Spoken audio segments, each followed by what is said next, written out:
Today on Rich in Relationship, we're going to talk about why empathy is the missing strength in most marriages and how to reclaim it. Welcome to another episode of Rich in Relationship. I'm your host. I'm Rich Heller, and I am here to talk with you today about something we call at Rich in Relationship emotional fluency. It is the heart of healthy masculinity. And emotional fluency, in its bare essence, guys, means that not only do you know the name of the feelings that you're having, and a lot of guys have trouble naming feelings, by the way, a lot of gals too, but heavier for the guys. Gals live a little more in the emotional realm than guys do.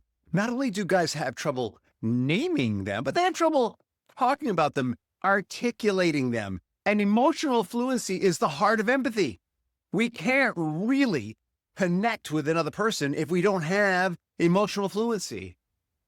And if you're married to another person, connecting is what it's all about. And I'm not just talking about your body inside of another person's body or another person being inside of your body. I'm talking about feeling emotionally connected. I'm talking about knowing what they're going to say mid-sentence and being right. Because sometimes when we get into fights, we think we know what they're going to say. In fact, we have the answer already. And then when we double check it, we find out that we're actually answering something that they didn't say, so we miss each other completely. So what we're talking about is emotional fluency. Some people call it emotional intelligence. Like if you work in an office, you've heard about emotional intelligence. There are programs for emotional intelligence. There's a whole movement for leaders to be more emotionally intelligent and connected to others. And that is a good and healthy movement. I'm not here to knock it. But I think the word emotional intelligence, it almost implies that there are some people who have a bigger capacity for emotional intelligence than others. And you're either emotionally smart or you're emotionally dumb, and that's it. And we can, you know what? For those of us who are emotionally dumb, we'll give you remedial training. And I'm going to tell you that most guys, if you're like me, you've had enough remedial training. So like, you know what? All right, so maybe I'm not so emotionally intelligent. I'll lean into my strengths. I've got some other strengths. Well, I'm going to tell you that attitude is the road to divorce or worse. All right, worse than divorce would be that you go on missing each other for years and years and years, just totally missing each other, not being on the same page, either avoiding conflict or having horrendous destructive conflict. And I want you to know that conflict in itself is not bad. So we shouldn't be avoiding it. It's destructive conflict that doesn't work. But healthy conflict, creative conflict, let's call it creative difference. I'm not going to call it resolution. Creative difference recreation is healthy.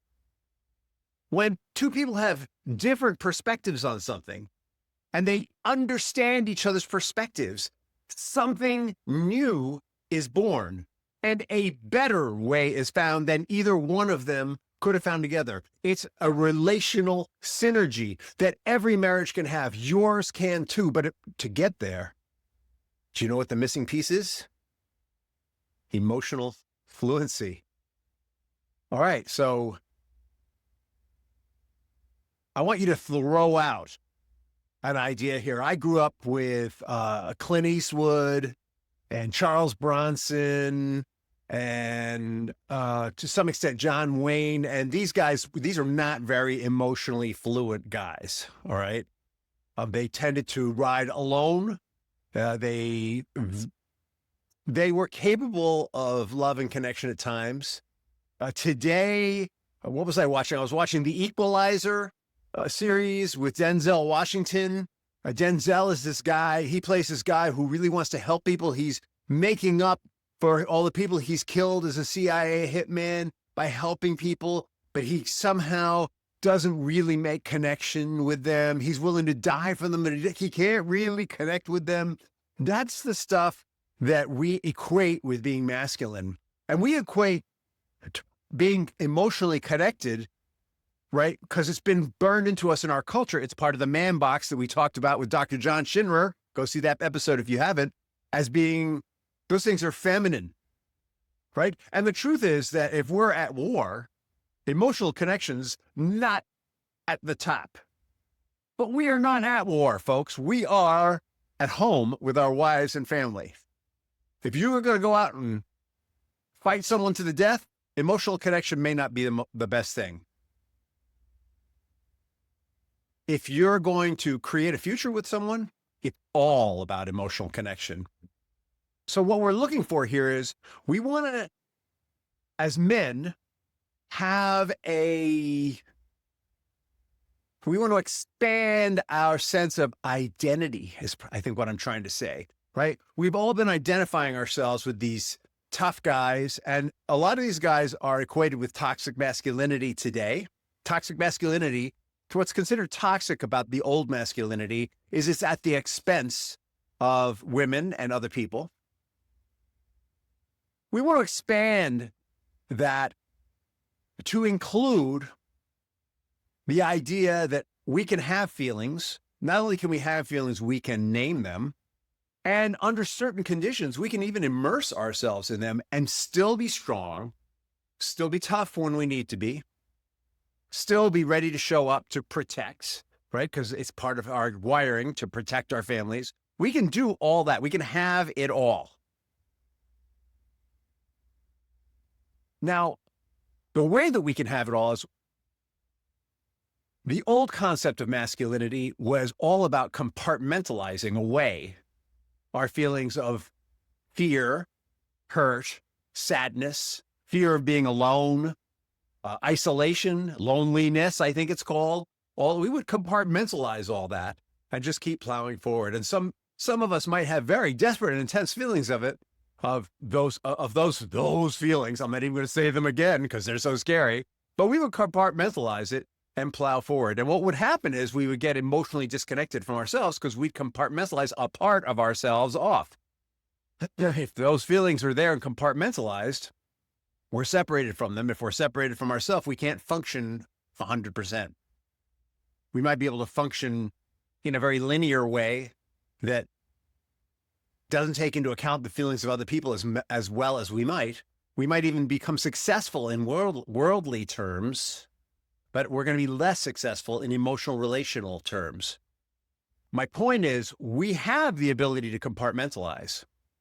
The only shift that we're going to make in our identity is we are going to allow ourselves to open those compartments under very specific conditions. It doesn't mean we're going to walk around so that we go to work one day and go, oh my God, I'm so afraid of being alone. Or it doesn't mean that we're going to go walk down a skanky neighborhood going, oh, I'm so afraid, because predators pick up on that crap right away and you cannot show fear to a predator. No, it doesn't mean we're going to do that. What it means is when we know that the conditions are safe, we will allow ourselves to have those feelings. When we know the conditions are safe, we will be able to name them. We will open up the compartment. The man box is a box we made by boxing our emotions. And so what I'm saying is, by opening that box, we release ourselves from the man box. We put ourselves in the box is what I'm telling you. By being in touch, being able to name an emotion, being able to recognize the source of that emotion, where it came from in our past, what part of our childhood formed it, our fears, our concerns, our sense of loneliness. By naming those and being in touch with them, we now have the ability, when we allow ourselves to connect with someone that we feel safe with, to open up those emotions. And what's important about that?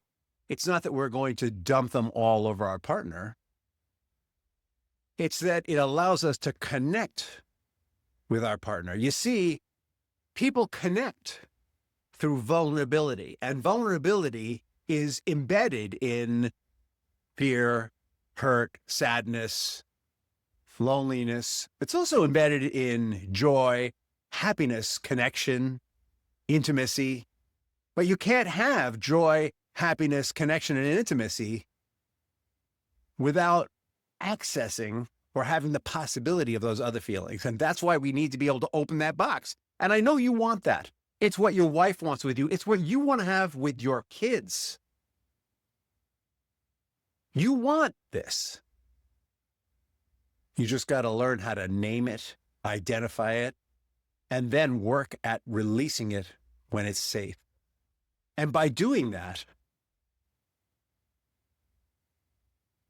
you can begin to connect emotionally with your partner. All right, so let's talk about it a little more.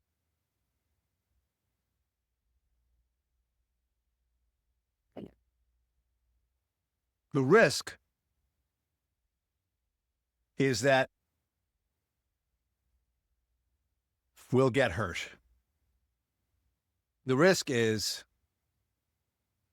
they might not like us. The risk is they might see the fraud we think we are.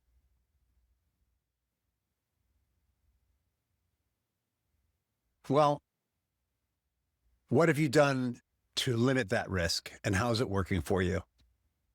You feel like you've done everything right? You feel like you've worked hard? You stayed loyal? You've tried to fix things, and when they break, you hang in there even longer, but your wife still says you don't get her? What if the problem is that you're just not allowing yourself to access those feelings and therefore really get her? What if emotional mastery, not muscle, not money, was the game changer your marriage needed? What if you stopped being that stoic, or maybe you're raging guy that your wife no longer wants to associate with because the guy she originally married is someone she connected with emotionally? Being strong and silent and shut down does not work. It's not strength. It's self-sabotage. You know what? The only time being stoic works, like I said, is out on the battlefield. Well, you're not in the battlefield, even if you feel like you are.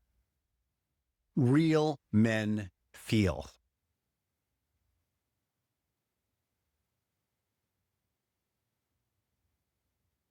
The truth is, biological men feel, and you're a biological man, so am I. We just haven't been trained to. Your nervous system feels everything. You've just been taught to suppress it. Men and women both feel emotion. Men just process it differently. The testosterone bias, the wiring of our brain, is that action is more potent than expression. Well, we're going to need to change that. And we can always alter the wiring of our brain. My dog, he says, look out. He says, woof, woof.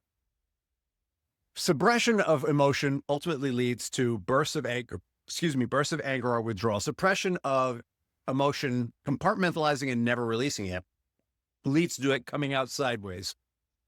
Suppression of emotion is what's happening when you go to your wife and say, hey, we haven't been intimate in a while. And she says, no,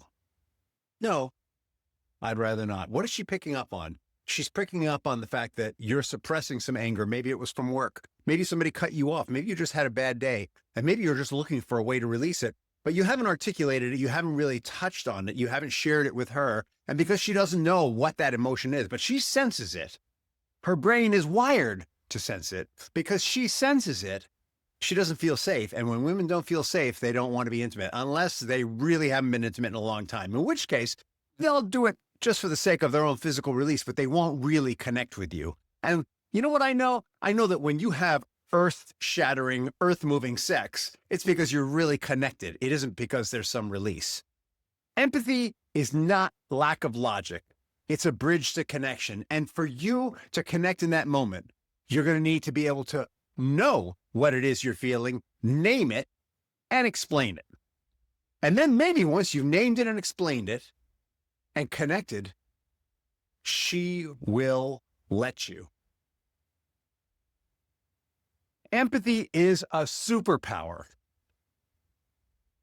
If you want to lead in your marriage, first learn how to walk in her world, feeling her emotions with her is about building trust. So your wife comes to you. Now, love, let me tell you about Brad and Gwen. You remember Brad and Gwen? They're in pretty much every podcast. Well, Brad and Gwen both come home from work. Gwen is upset because Brad hasn't made dinner. Brad is upset because he doesn't think he should have to make dinner. They both work after all. And well, he didn't think it was his night. He offers to order out. He orders out. Gwen is still mad at him. He just doesn't understand why. He says, "What's the problem, Gwen?" She says, "Well, I work hard. I'm the prime wage earner here, and I expect you to have dinner ready for us because you got home earlier than I do, and you don't make as much as I do." And Brad says, "What? Wait, what? What are you talking about? I work as hard as you do." Stop there. So you know where this conversation goes. It goes to a big fight, and because Brad and Gwen have been together for a while, does not lead to makeup sex. How could Brad have handled it? Brad could have said, "Hey, you know what, Gwen? You're right. You do come home later than I do. And I could see why you'd want to be taken care of, feeling the way that you do. Tell me more." Right? It isn't just, "I see it." It's, "Tell me more." And then Gwen goes on and says, "Yeah, well, when I was at work today, my boss was really a dick to me, and he had me doing all kinds of stuff that I shouldn't have been doing, and I might just be carrying some of that here." And Brad says, because he's in touch with his feelings and willing to hear hers, "Wow, it sounds like your boss was kind of pushy and pissy with you today, and that you're having a reaction to it, like maybe you're a little hurt even, and certainly frustrated." She says, "Yes, Brad, that's it." She says, "You know what? I'm so sorry that I was hard on you." And that, my friends, is the opening. And Brad can then say, "Well, you know what? That's okay. And I'm sorry because I also had a hard day. That's why I wasn't cooking and why I suggested that we go out. I had kind of a rough day." And Brad then says, "I'm feeling X, Y, and Z because of X, Y, and Z." Like, that's the format, guys. Listen, don't fix, listen. Look for one fact and one feeling, reflect it back, ask for more. Make sure you really not get it right, get what they're experiencing, like Brad did in scenario number 2. And then there might even be an opportunity for you to share. See, the truth is,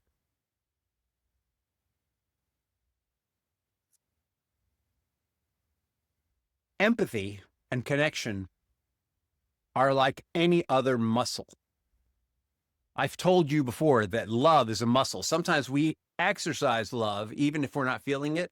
Someone says something, but we love them, and we think, "You know what? I love them. I'm going to work through this, and I'm going to handle these feelings in a minute." And we exercise love and do the right thing. Well, empathy is a muscle also. You need to consciously work at it. And consciously working at it means, first, listening to her feelings, identifying her feelings and the causes, asking for more, identifying again. Then, when she is complete, sharing your side for no purpose other than mutual sharing, for no purpose other than to demonstrate that you have some emotional fluency. And if you're having trouble with this, I can help you with this. Reach out to me. Reach out through the website. We're actually in the process right now of creating a membership site, a free membership site and a paid membership site. We can send you, and the free membership site is where you're going to find all the tools that we've been recommending to people. What we want you to learn to do is to mirror her emotion before moving to solution. In fact, you may never move to solution. The solution might just be mirroring her emotion. If you're having trouble with this, a tool that you could work on right now is do a little journaling on a daily basis about your own emotional state at the end of the day. Or go to therapy and talk about your emotions with someone, or get a coach and do emotional identification with your coach. Do some quick daily check-ins with her. What might she be feeling? How can I honor that without losing my sense of self?